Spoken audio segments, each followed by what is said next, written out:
She kicked my guests off my own lake, then froze when I told her it was private land. That afternoon started quiet. Sun on the water, friends laughing, the dock warm under our boots, until HOA Karen stormed in, kicked my guests off the lake, and tried to fine me for using my own property. I stayed calm, because I knew the truth she didn't. Stick around and hit subscribe if you love watching karma catch up with people who push too far. The late summer sun stretched long gold lines across Harrington Lake, turning the surface into a sheet of moving glass. The smell of cedar smoke drifted from the fire pit as my friends, engineers I'd known since my Denver days, leaned back in their folding chairs, boots propped on the railing of my old timber deck. Kids laughed as they splashed in the shallows, and the soft thump of an old country playlist rolled from a speaker on the porch. It was exactly the kind of simple, quiet weekend I'd pictured when I inherited this 712-acre spread from my father. A place where the world slowed down long enough for you to hear the wind brushing through the pines.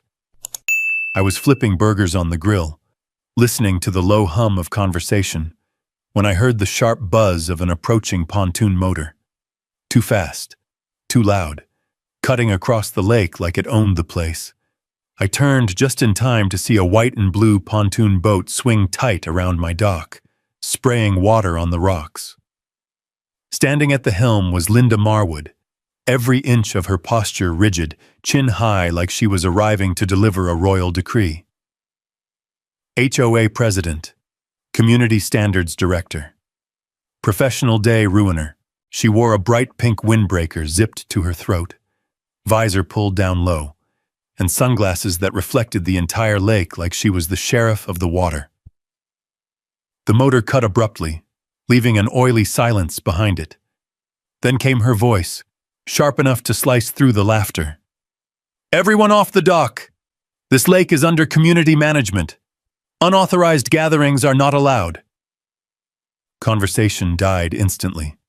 My friends exchanged confused looks, kids froze mid-splash, and even the breeze seemed to pause. I stepped forward, spatula still in my hand, trying not to show the heat rising in my chest. Linda stomped onto the dock, the planks creaking under her determined steps. "You!" she snapped, pointing at a couple of my guests who were dipping their feet over the edge. "You are in clear violation of Lakeshore Ordinance 14B. No recreational use without HOA approval."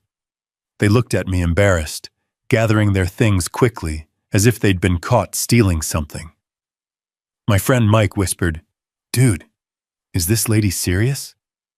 But he still helped his daughter off the dock. Linda held up a stack of laminated notices like she was passing out speeding tickets at a carnival. The edges glinted under the sun.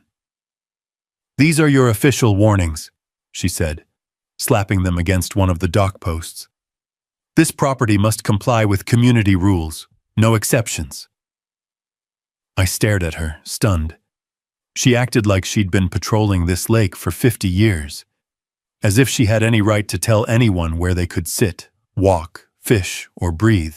The humiliation crawled over me, hot and abrasive, watching my guests gather their kids and coolers, giving awkward half-apologies like they'd trespassed on someone's private estate. Except this was a private estate. Mine.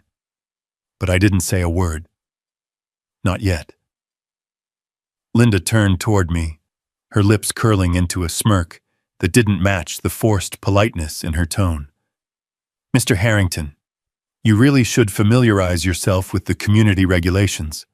This lake is a shared amenity, not your personal playground." Personal playground. The phrase landed like a jab. I met her eyes, steady, feeling the quiet anger simmer beneath my ribs. My father once told me that in Montana, you can win half the battles in life just by knowing when to keep your mouth shut. So I stood there, spatula in hand, letting her think she'd scored a victory. Behind me, the grill hissed as fat dripped onto the coals. On the dock, laminated warnings flapped in the slight breeze, hitting the wood with soft, mocking taps. My guests waited awkwardly near their trucks, clearly unsure whether to stick around or leave. Linda looked satisfied, too satisfied, as she walked back to her pontoon, flipped her visor, and revved the engine like she was making a statement. The boat pulled away, leaving a churn of muddy water and a heavy silence coating the dock. I exhaled slowly. Because the thing Linda Marwood didn't know, the thing she assumed, twisted, and proudly shouted in front of dozens of people, was dead wrong. This wasn't community water. This lake, from shoreline to lake bed, belonged to me, and my father before me, and his father before him. So as the sun dipped behind the pines and my guests loaded gear into their pickups with uneasy glances, one question burned stronger than the coals on the grill. Why was Linda acting like my lake belonged to her?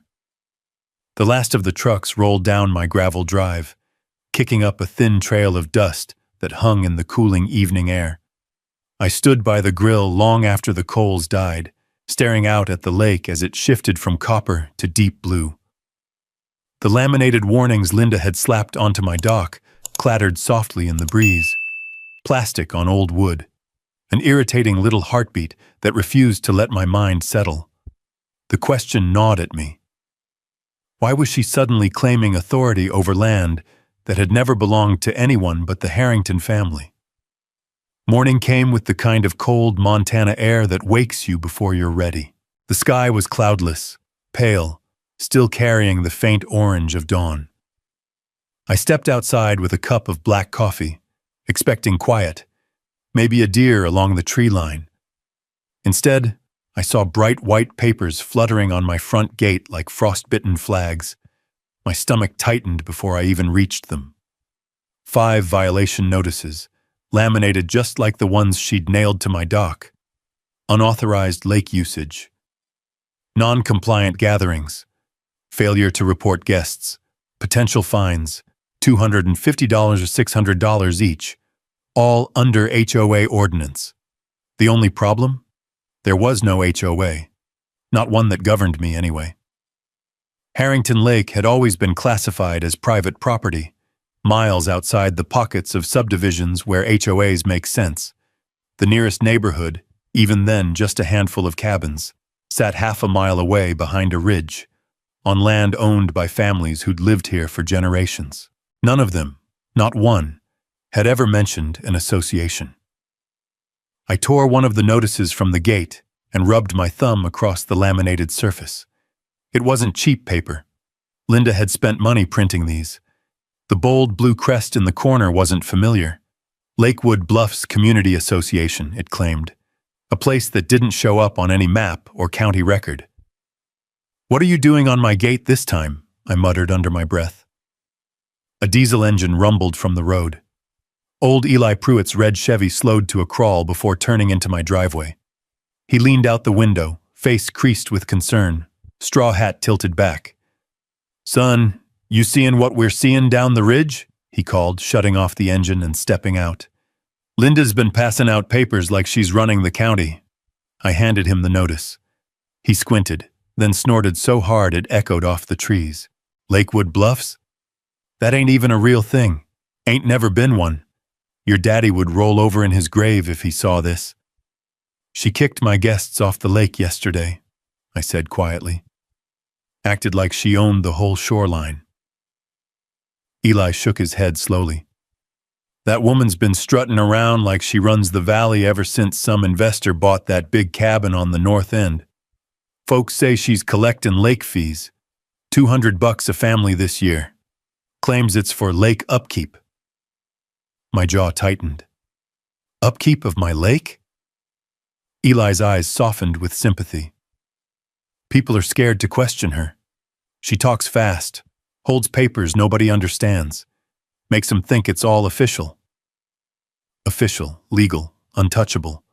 Words scammers always loved. A gust of mountain wind pushed fresh pine smell through the air as Eli leaned closer. "You better watch her, Cole. Someone who tastes that much power? They don't give it back easy." His warning lingered long after he'd driven off. I carried the notices into the house, past the dusty boots that still sat by my father's old bench, past pictures of him standing beside this same lake I grew up on. I spread the papers across my kitchen table. Fake crests, vague legal language, sloppy references to county codes that didn't exist. One line repeated over and over: failure to comply may result in community penalization. Community penalization. The phrase was laughable, but the sheer confidence behind it wasn't. Linda had crafted something that looked just believable enough to scare people who didn't know better. My phone buzzed. A neighbor from a mile downshore, Tommy Klein, texted me, "Hey man, did Linda hit you with lake fees yet? She said everyone has to pay by Monday." I stared at the screen. Lake fees? To her? Another message popped up. "We didn't know she added your place into HOA boundaries. Thought it was weird." Weird didn't begin to cover it. The breeze outside picked up, rattling the gate and causing the remaining notices to slap against the metal. I walked outside again, letting the morning sun warm my shoulders. The lake shimmered through the pines like nothing had changed, but everything had. My father's voice echoed in my head, the way he said it when we'd haul driftwood off the shore in early spring.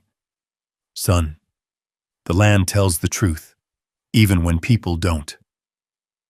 If Linda thought she could lay claim to Harrington Lake, she was picking the wrong family's land to gamble with. But something deeper was happening here, something she wasn't doing alone. I folded the notice, slid it into my pocket, and looked down the road where Eli's truck had disappeared minutes earlier. The dust had settled, but the unease hadn't. Linda didn't just want to control my dock. She wanted the lake. The question now isn't why she thought she had authority. It was how far she planned to go to take something that was never hers, and whether the quiet little HOA she claimed to run even existed yesterday. By midweek, the answer started to reveal itself, loudly, boldly, and without shame.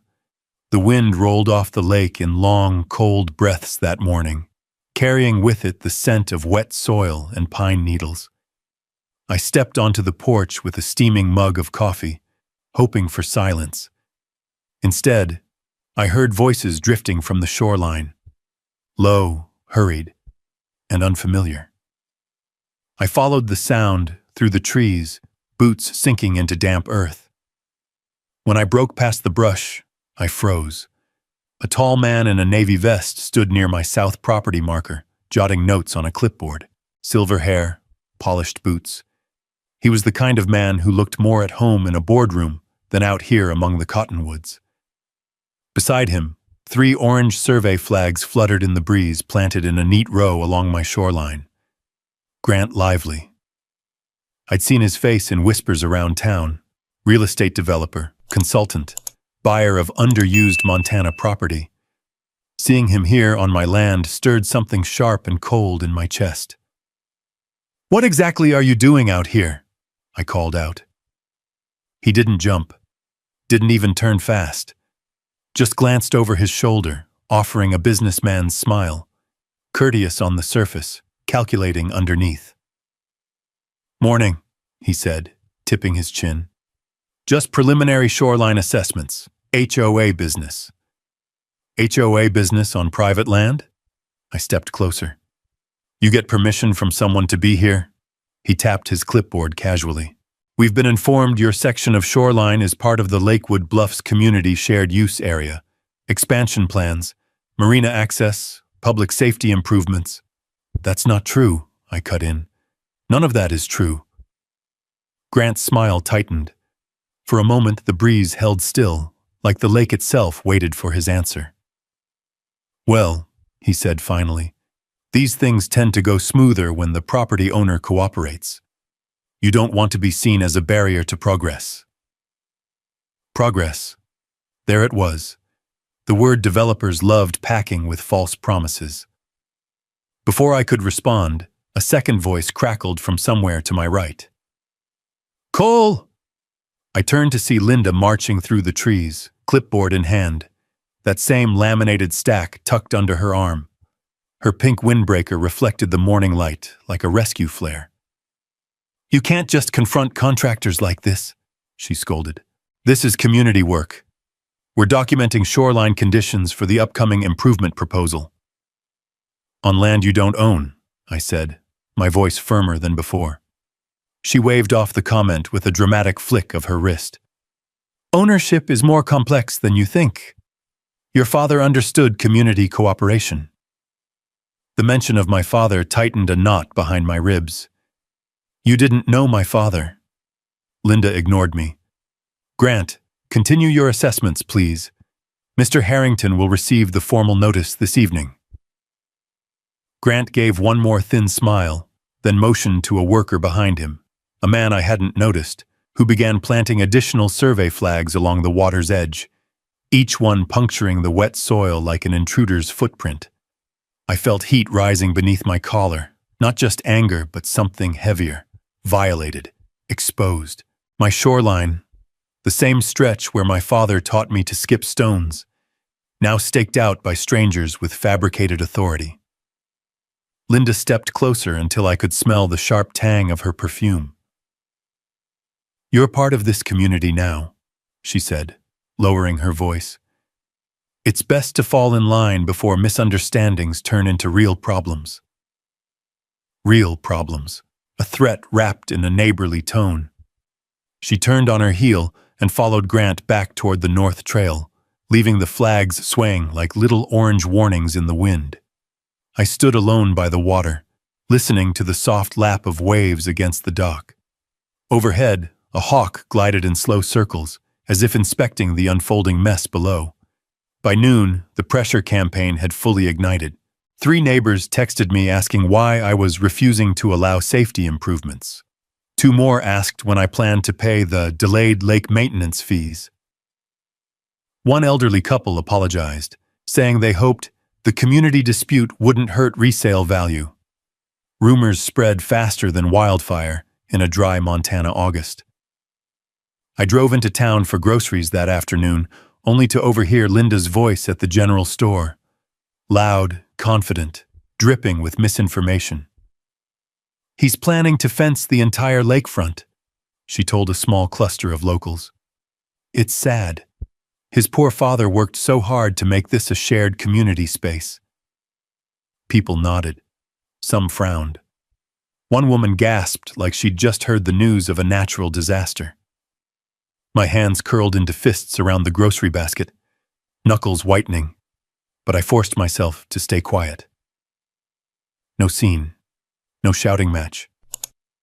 Not yet. When I returned home, the late evening sun cast long shadows across my land. More survey flags dotted the shoreline, at least 20 now. They bobbed in the breeze like smug little intruders, marking territory that wasn't theirs.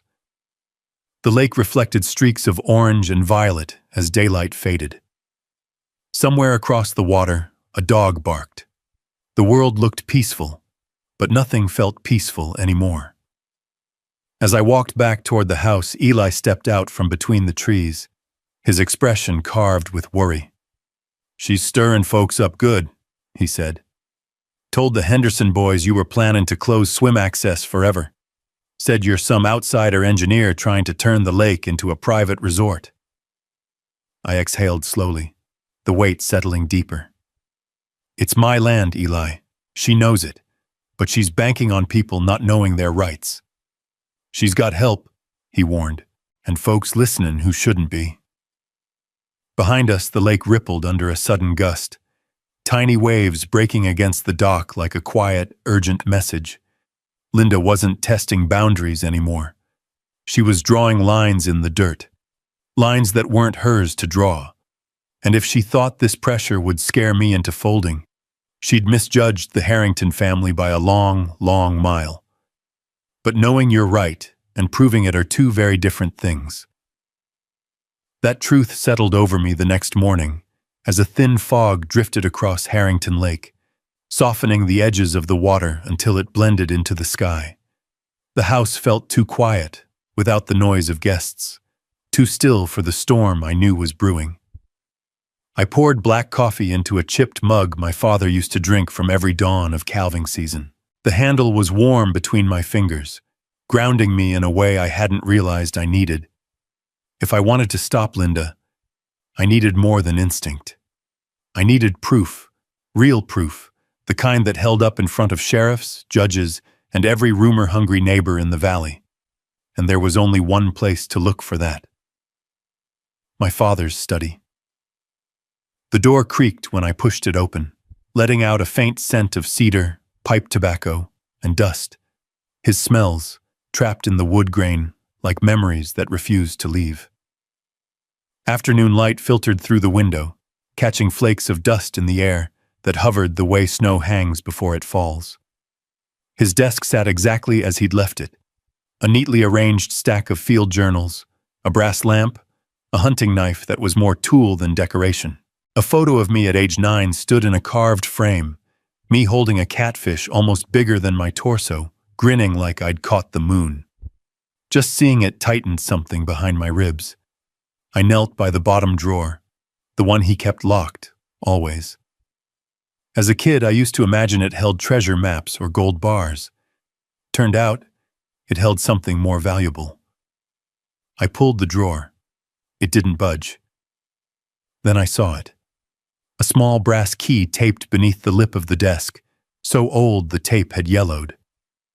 My father, ever the practical man, had hidden it in plain sight. The key slid into the lock smoothly.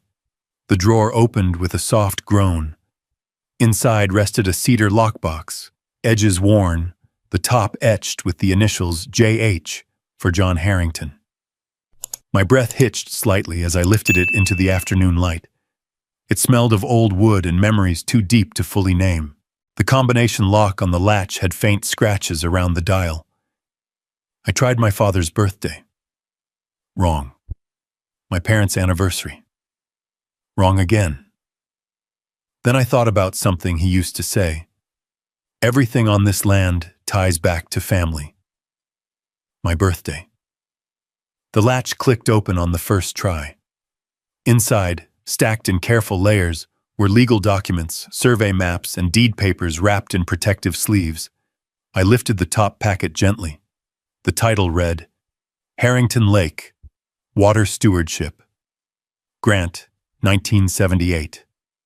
A seal from the Department of Natural Resources stamped the corner. I felt my heartbeat in my palms.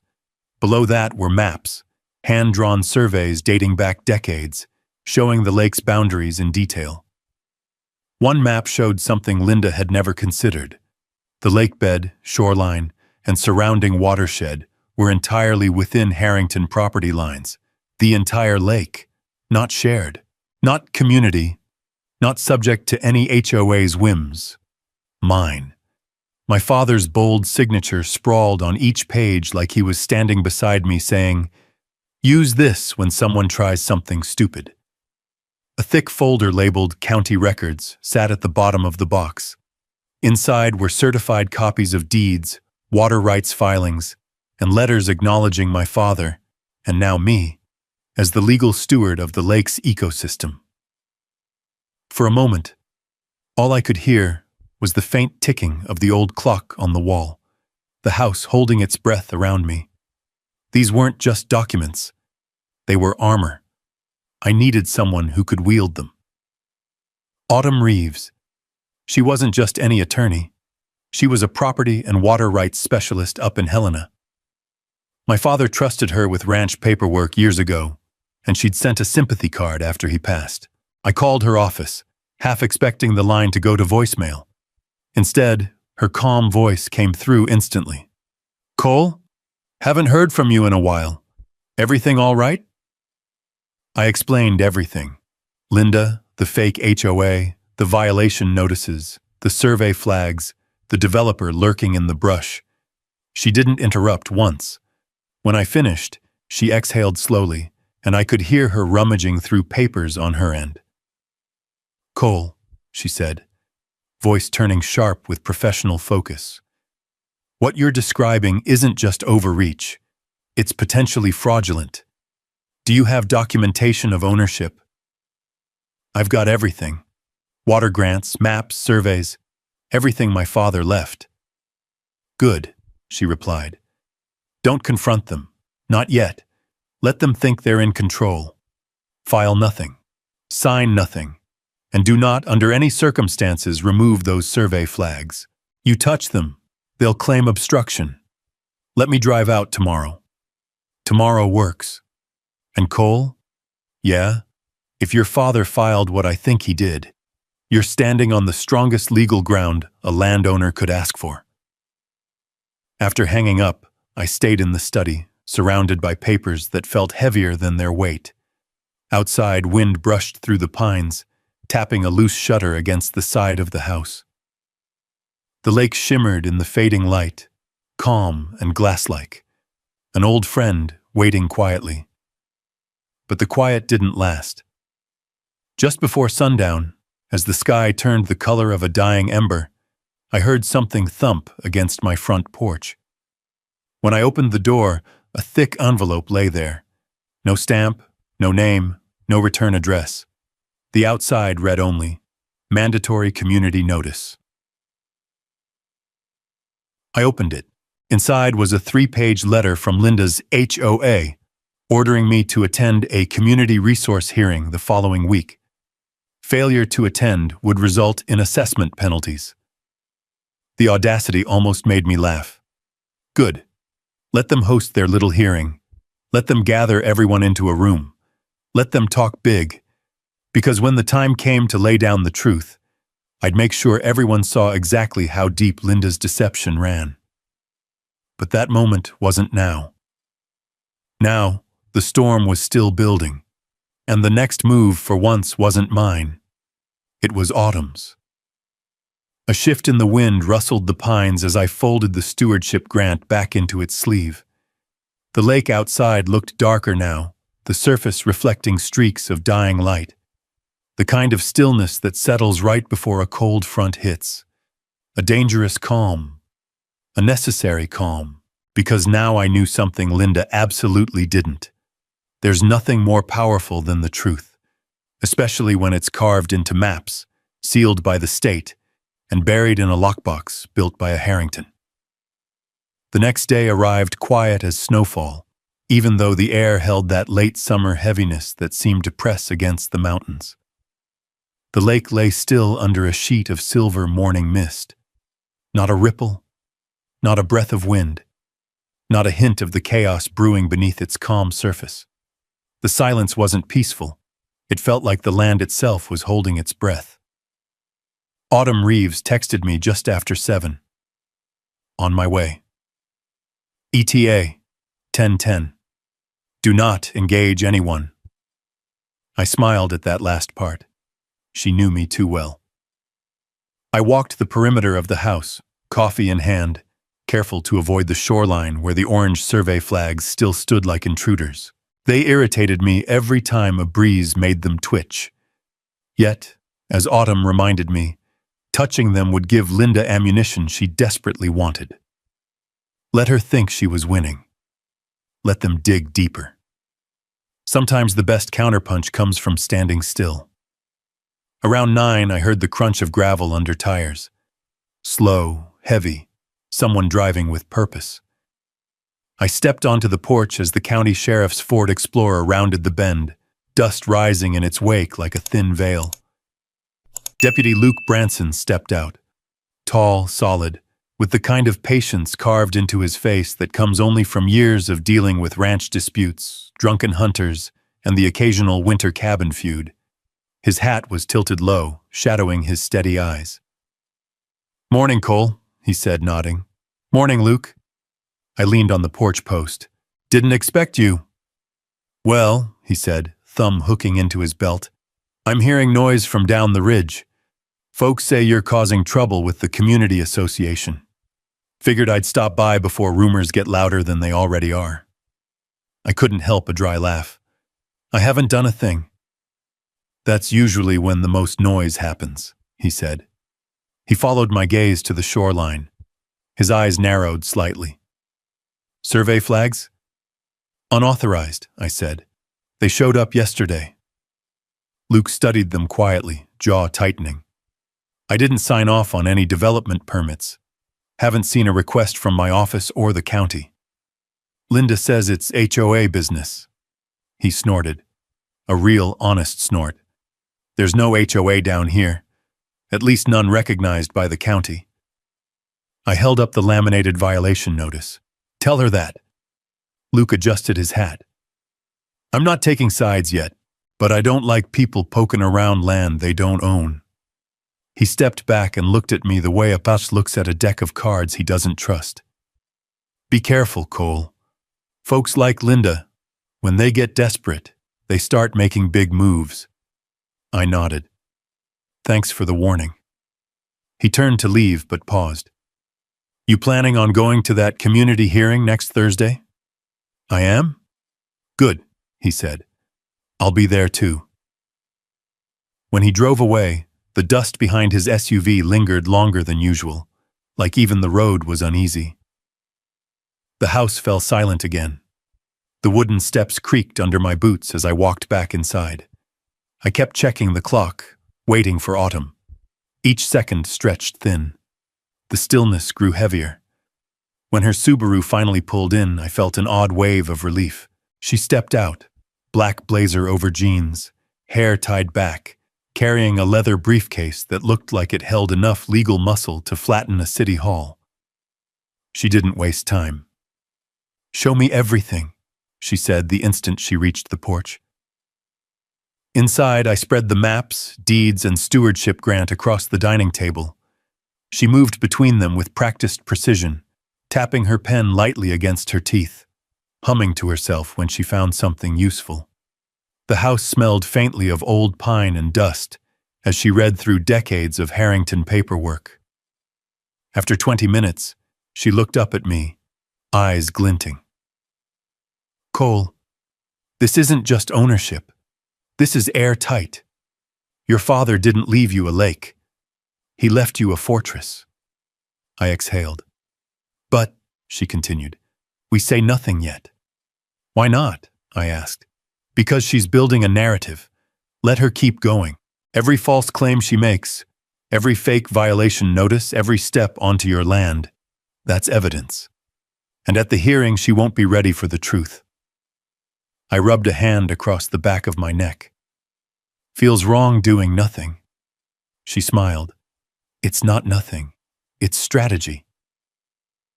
Autumn left around noon to visit the county clerk's office, leaving me alone with the quiet again.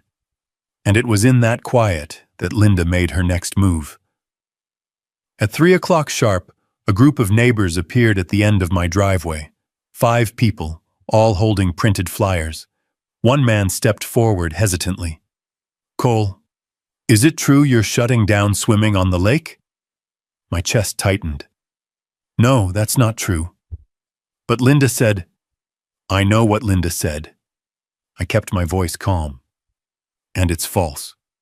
The group exchanged uneasy glances. A soft breeze rustled through the aspens nearby, scattering a few golden leaves across the gravel. Another neighbor spoke up. She said you're preparing to build a fence around the lake. I shook my head.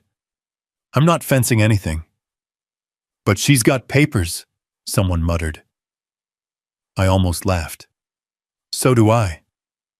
They didn't understand yet. They would.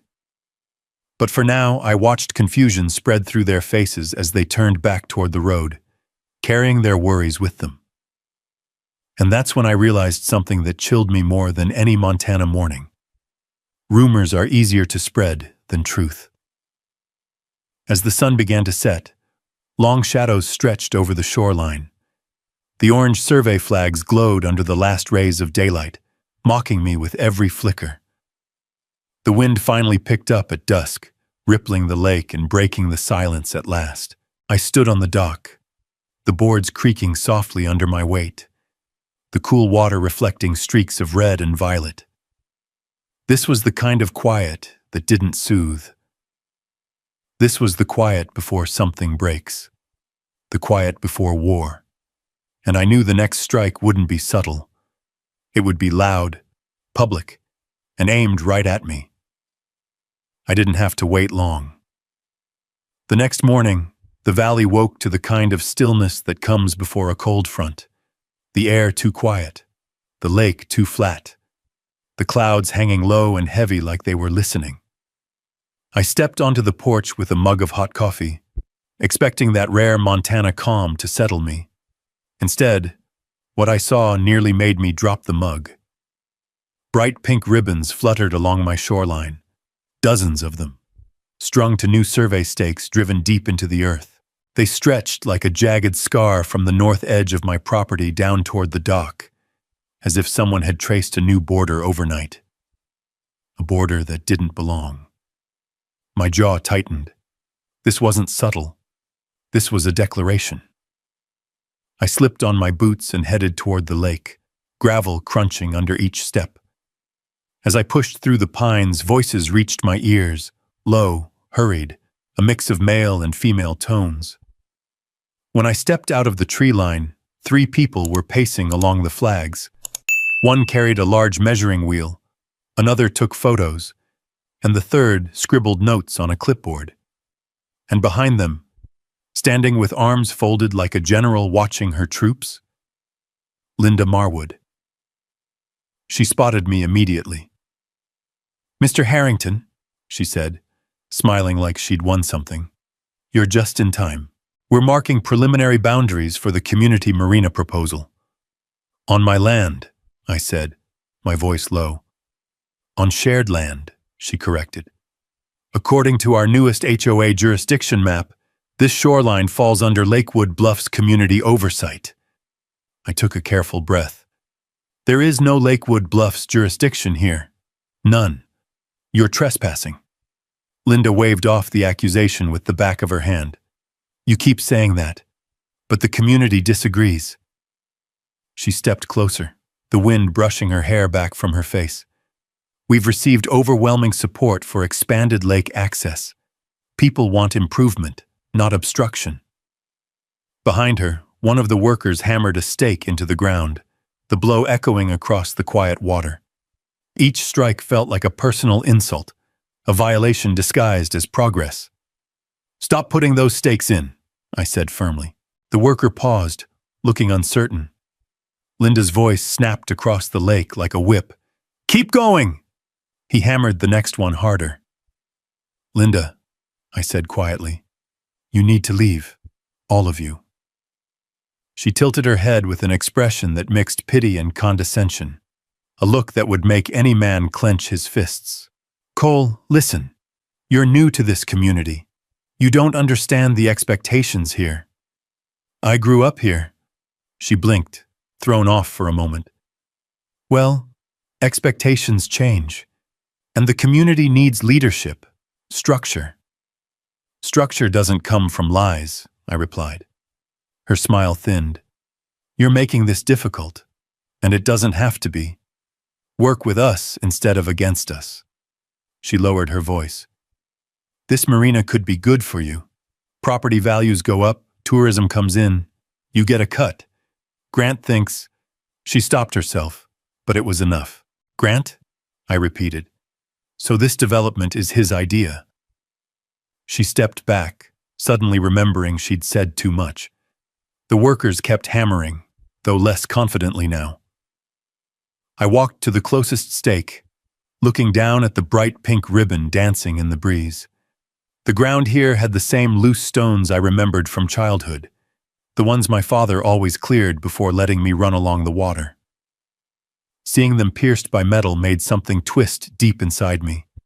I didn't touch the stake, autumn's warning echoed too clearly, but I crouched beside it. "This line," Asihane said, "isn't legal. You know that."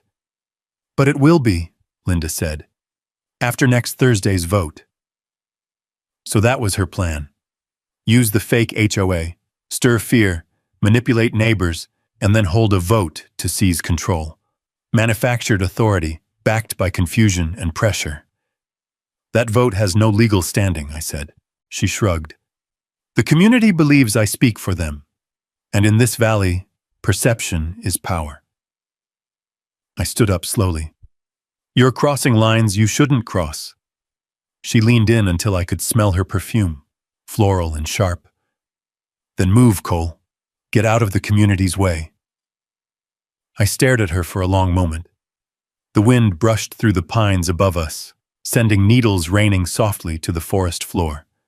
Behind her, Grant Lively emerged from the trees, talking on his phone with the ease of a man who assumed he couldn't be touched. He glanced at me, flashed a polite but hollow smile, then kept walking. The kind of smile you'd expect from someone planning to carve up your land into parcels. That was it. The explosion. The point of no return. Without a word, I turned and walked back toward the house, boots breaking twigs underfoot. The moment I pushed open my door, sunlight struck the stack of documents on the dining table. The stewardship grant, the deeds, the surveys, and something inside me steadied. This wasn't a fight of strength or shouting. This was a fight of truth. Paper against lies. Law against audacity. My phone buzzed. Autumn. Need update. Anything happen? I typed back. They're staking my shoreline, full push. Grant's involved. Minutes later, she called. Good, she said. Let them. Everything they're doing today is illegal, and they're documenting it for us. Don't confront them. Don't touch a thing. Just gather evidence and stay calm. Calm, I repeated, glancing toward the lake where the pink ribbons fluttered like warnings. Calm, she affirmed. Because next week, when they step into that hearing thinking they've won, that's when we break their whole scheme apart. I hung up, letting her words settle into the quiet room. Outside, the wind picked up, sending waves rippling across the lake and shaking the survey flags until they trembled like scared animals. Lines had been drawn, crooked, illegal, and temporary, and the people who drew them had no idea they were building their case against themselves. The war wasn't coming. It had already started. By Monday morning, the valley felt different, charged, uneasy, like the air before a thunderstorm. The lake lay still, almost suspiciously calm, and even the birds kept their distance from the shoreline, where the pink survey ribbons trembled in the light breeze. I stood at the kitchen window nursing a cup of coffee gone lukewarm, watching the flags as if they might move on their own. Autumn had gone back to Helena the night before, promising she would return before the hearing.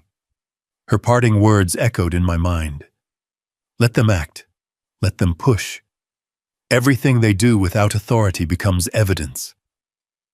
I tried to trust the process, but trust was hard when your land was being carved up like a pie.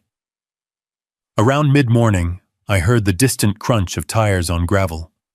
Not fast, but deliberate. Someone driving with purpose. I stepped out onto the porch and saw the county sheriff's Ford Explorer rolling down my drive, dust drifting behind it like a pale cloud.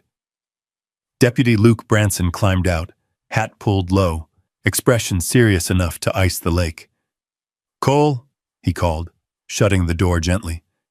"Morning." I nodded. "Morning. Didn't expect you again so soon." He approached the steps, boots thudding on the old boards. "Wish this was a friendly visit," he said, "but I've got a complaint filed against you." My spine stiffened. A complaint? For what? Luke unfolded a sheet of paper from his clipboard with a sigh. Harassment. Threatening behavior. Intentional obstruction of community development. I stared at him, stunned for a heartbeat. Then I shook my head. "Luke, you saw the survey stakes. You know they're the ones trespassing." He held up a hand. "I know, but protocol says I have to notify you and ask your side." I exhaled, trying not to let frustration seep into my voice. My side is simple. I haven't touched their equipment, haven't threatened anyone, haven't obstructed anything. They came onto my land, planted stakes on property I own, and acted like they had authority. Luke watched me steadily, the wind rattling the dried grass behind him. "That's what I figured, but the complaint claims you verbally threatened the HOA team yesterday." I blinked. "What? When? When I asked them to leave?" He shrugged. "They wrote that you intimidated them by approaching aggressively." "Luke, I walked over and told them they were trespassing." "I know." His voice softened. "But they're stacking paper against you, Cole. They're building a story, one they're hoping sticks before you can fight back. Well, I said, stepping aside and gesturing toward the door, let me show you something that will knock their whole story flat. Inside, the air smelled faintly of old wood, coffee grounds, and the dust of documents that had been hidden for decades. I laid everything out on the dining table. The stewardship grant, the surveys, the deed, the registered water rights documents, all protected in sleeves that glinted under the sunlight. Luke leaned over the papers slowly, methodically, eyes moving across each detail. With every page he lifted, his expression changed, skepticism fading, replaced by a kind of dawning shock. "Cole," he said quietly, These are legitimate. This grant alone, this is federal. And the survey, the county seal," he tapped a finger on the old map. "This shows the lakebed entirely within your property boundary." "That's because it is," I replied. "Always has been." He rubbed his jaw. "So the HOA doesn't exist," I finished for him. "Not legally, not recognized by the county, and certainly not entitled to shoreline authority." Luke let out a low whistle. "They've been claiming you're obstructing community resources. But if this lake is private, it's not just private," I said. "It's protected under stewardship. They're tampering with a federally registered watershed grant." His head snapped up. "That means every stake they hammered into the soil yesterday violated state and federal protections," I added. "And every fee they collected? Fraud." Luke stared at me for a long moment, the weight of everything settling on his shoulders. Sheriff or not, he was a man who respected the land and paperwork that held real power. He stood straighter. "I'm going to need copies of all of this, every page." "You'll have them," I said. He gathered his hat under his arm. "And Cole, don't talk to Linda. Don't talk to Grant. Don't confront anyone. Let me handle the next steps." I nodded. "I'm done talking with them." As Luke stepped onto the porch, a gust of wind rattled the screen door. The lake shimmered outside, deceptively peaceful. He paused before heading to his vehicle, looking out over the shoreline littered with pink ribbons. "They're digging their own hole," he murmured, "and they're too sure of themselves to notice." He climbed into the Explorer and drove off, the gravel singing under his tires. I watched until he disappeared around the bend. Inside the house, the papers on the table seemed to glow in the sunlight. Old ink telling a truth powerful enough to reshape everything. For the first time since this mess began, the tension in my chest loosened.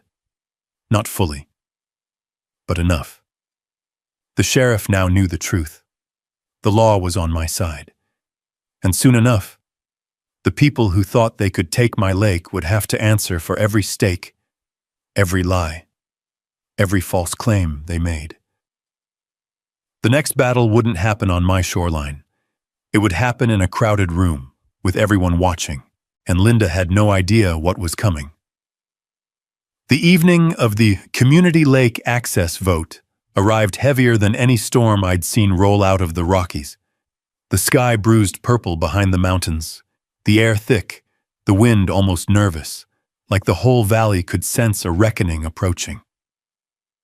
My truck rumbled down the gravel road toward the old community recreation hall, a squat wooden building with peeling white paint and a tin roof that pinged whenever the wind flicked loose pine cones at it. Cars packed both sides of the dirt lot. People clustered in the doorway, clutching pamphlets, flyers, and cups of cheap coffee from the pop-up table someone set outside. Their voices carried, low murmurs, arguments, questions that sounded more like accusations. My name floated on the breeze more than once. I parked beside Eli's old Chevy. He stepped out of the shadows, hat low, leaning on his cane. "You ready for this, son?" I nodded once. "Ready as I'll ever be." "Good," he said. "Because folks in there think she's the mayor of the whole valley. They're about to learn different. Inside, the recreation hall buzzed like a kicked beehive. 50 people, maybe more, filled the rows of metal folding chairs. The fluorescent lights flickered, humming like old neon signs.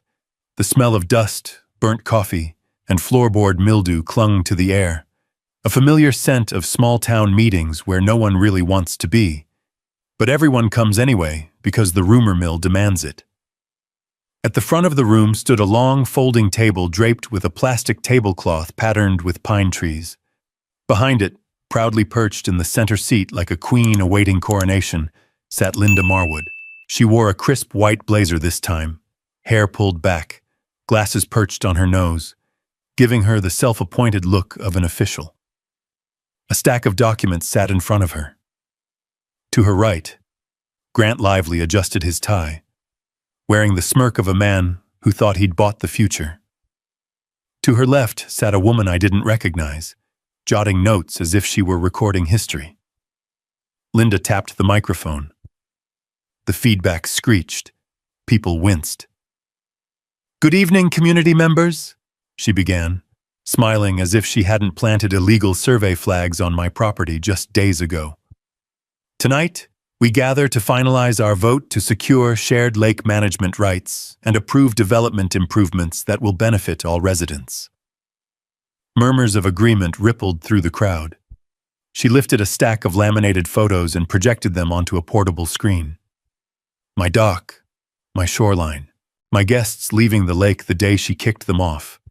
Each image doctored with warning labels and bold captions like "unsafe private control" and "unapproved usage." It took everything in me not to stand up right then. "Mr. Harrington," she continued, her voice dripping with authority she didn't have, "has shown a concerning pattern of disregarding community expectations. As such, the association deems it necessary to establish formal oversight." People whispered. A few nodded. Someone muttered, "Shame, shame," under their breath. Eli shifted beside me. "Easy," he murmured. I stayed quiet. Let her talk. Let her build the walls of her own trap. Linda clicked to the next slide. Signatures. Dozens of them. Names I recognized. "Here," she announced proudly, "are the residents who have endorsed our lake improvement efforts. This demonstrates overwhelming community consent." I watched several people in the audience squint at the signatures like they weren't entirely sure they'd given them willingly, or at all. Then came the big reveal. A projected map, freshly printed, with bright blue lines outlining the lake as community property. My entire shoreline was labeled HOA Zone A. The room erupted in chatter. "That can't be right. Is that legal?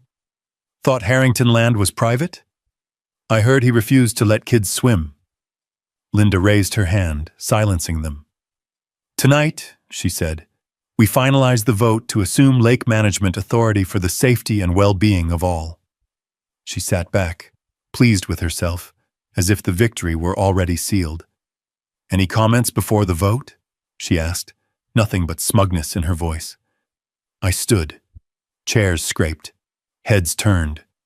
The room quieted in a wave. Linda's smile faltered for the first time. "Mr. Harrington," she said tightly, "this is a community matter. You may speak briefly, but please refrain from—" "Linda," I interrupted, "I'll be asking just one question." I stepped to the front, the wooden floorboards groaning under my boots. I rested my hands on the table and locked eyes with her across the cluttered surface of fake documents and doctored photos. "Show us," I said calmly, "the legal authority that gives you control over my lake." The room held its breath. Linda blinked.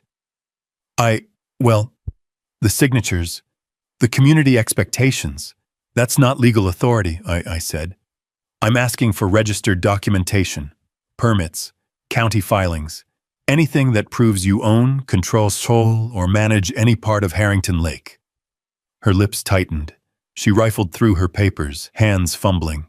Grant leaned toward her, whispering something sharp. I raised my voice, letting it carry across the entire hall. "Phones out." People hesitated. Go ahead, I said. Record this. Dozens of screens lit up like fireflies. Sheriff Deputy Luke Branson pushed through the back of the room, arms folded, watching every move.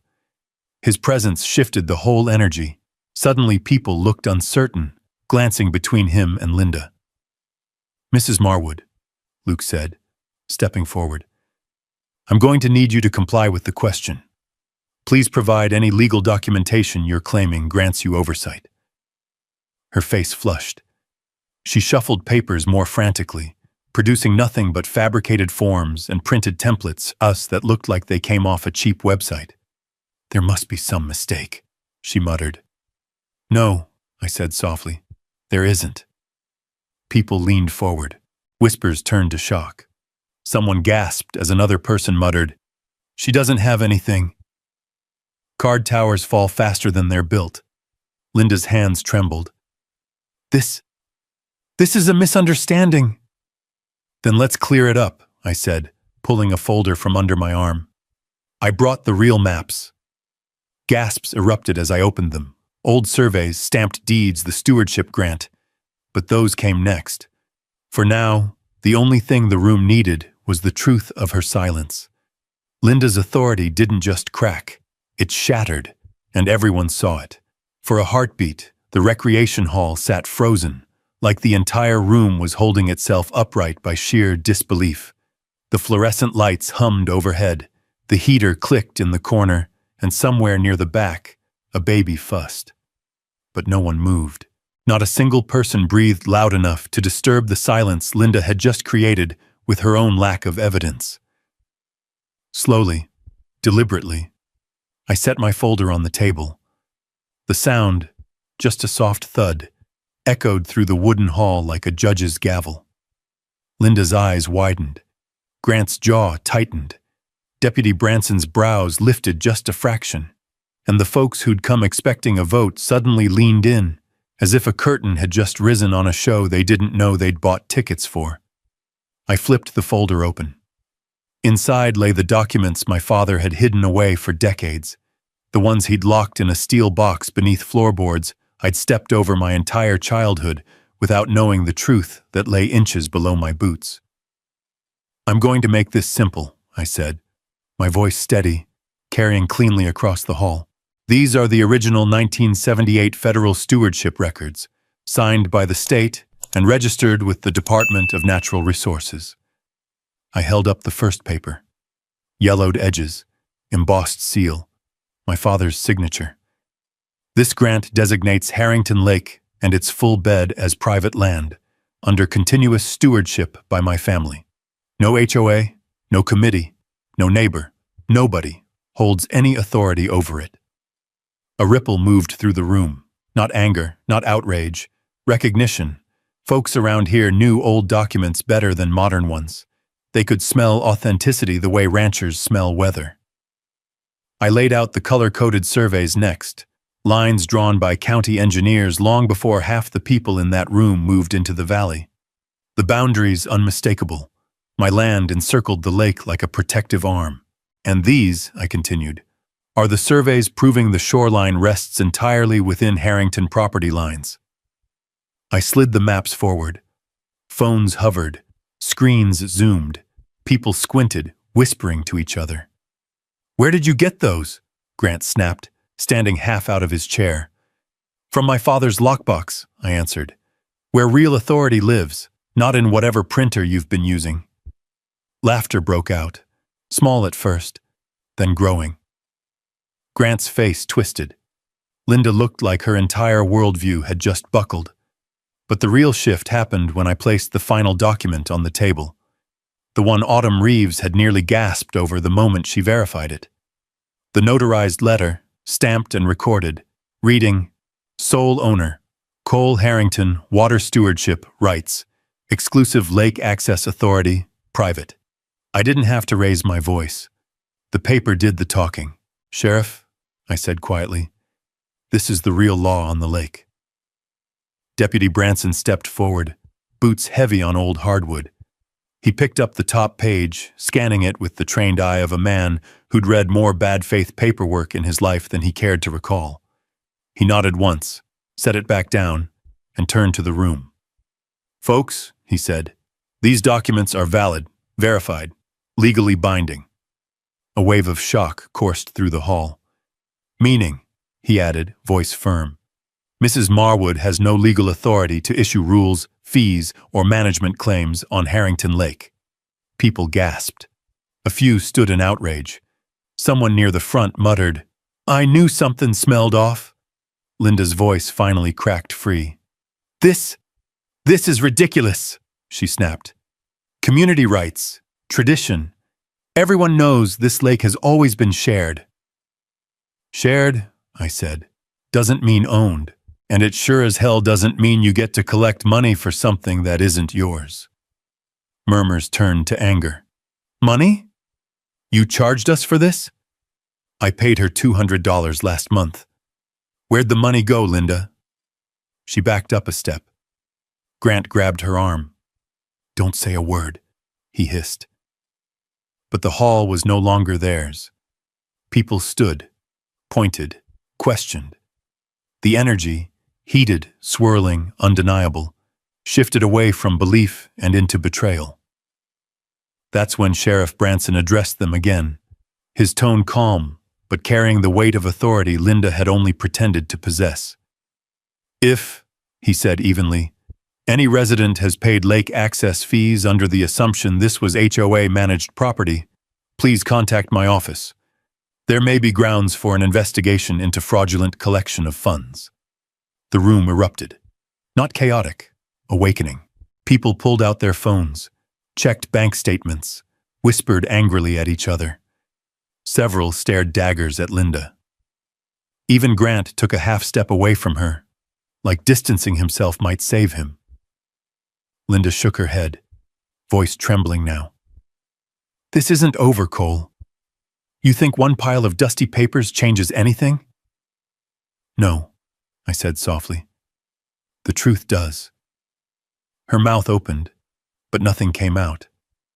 Because the tide had fully turned, against her, against Grant, against the whole false empire she'd tried to build on the shoreline of a lake that had never belonged to her. And as she looked around, searching desperately for a supporter, not one person met her eyes. Not one.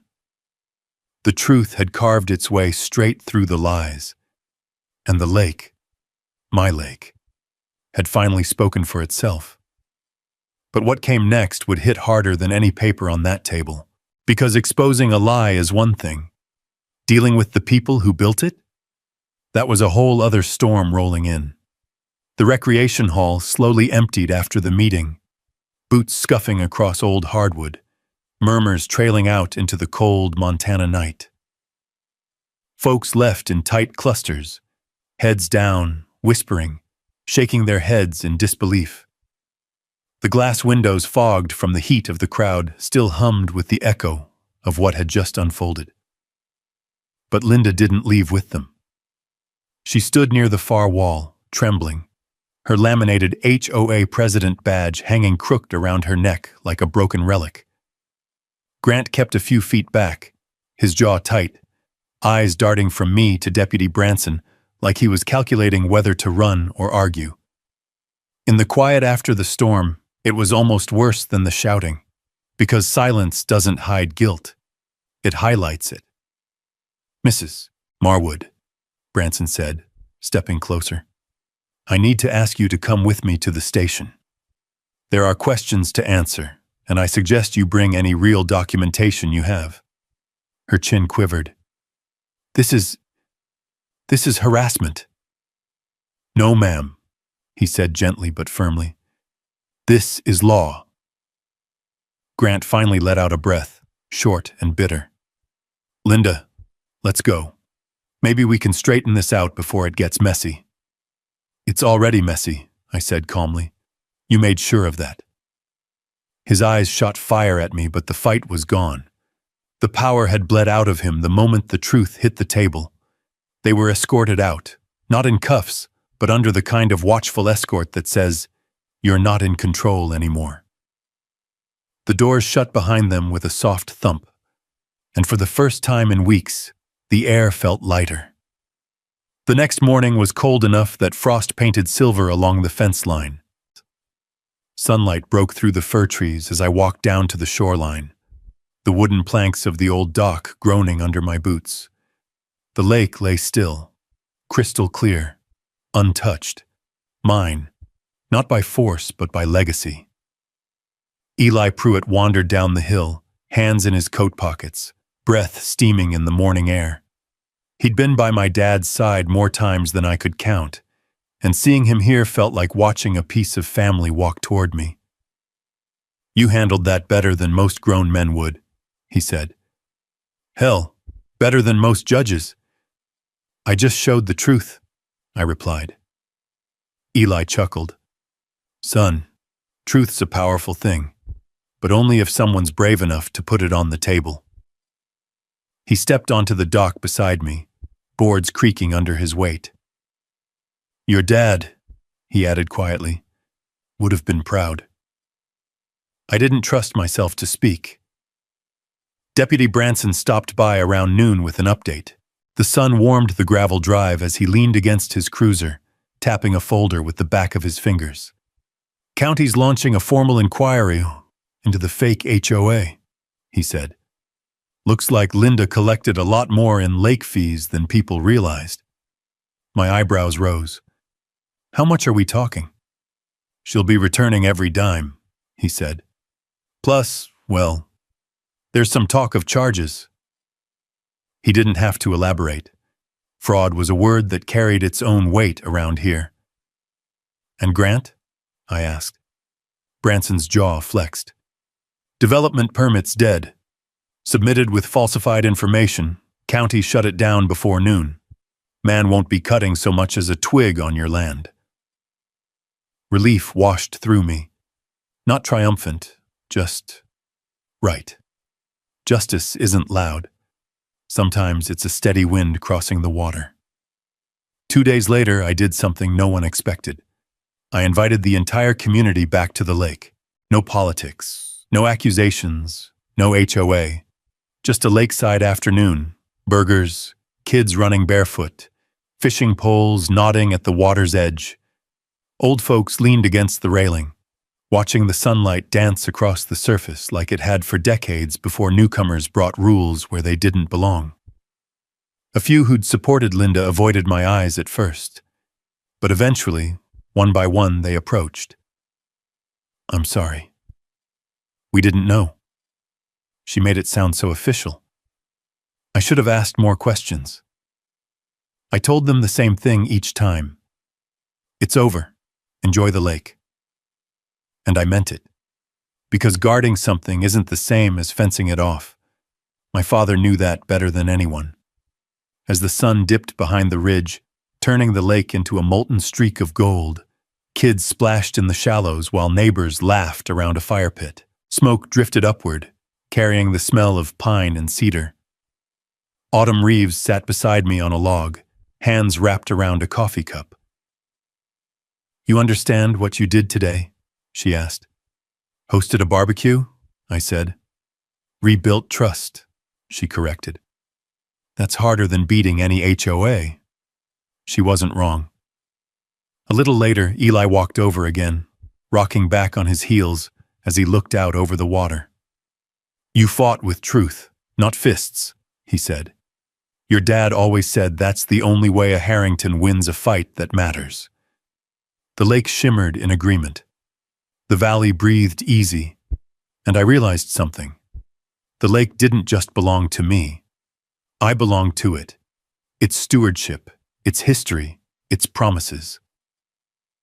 Linda tried to take that away with paper lies and plastic authority. But real authority, real ownership, it lives in deeds sealed by the state, in maps drawn long before egos got involved, and in the quiet conviction of a man who knows where he stands. I stood up, feeling the cool Montana evening settle around me like a familiar jacket. Looking out at the water, I whispered a simple truth, one my father lived by, one I finally understood. Give justice time. It always arrives. And on that calm, golden evening on Harrington Lake, justice had finally come home. If you've ever stood your ground against something unfair, drop a simple justice in the comments so I know I'm not alone out here. And if you want more real stories about ordinary folks protecting what's theirs, go on and hit subscribe. I'd be glad to have you ride along for the next one.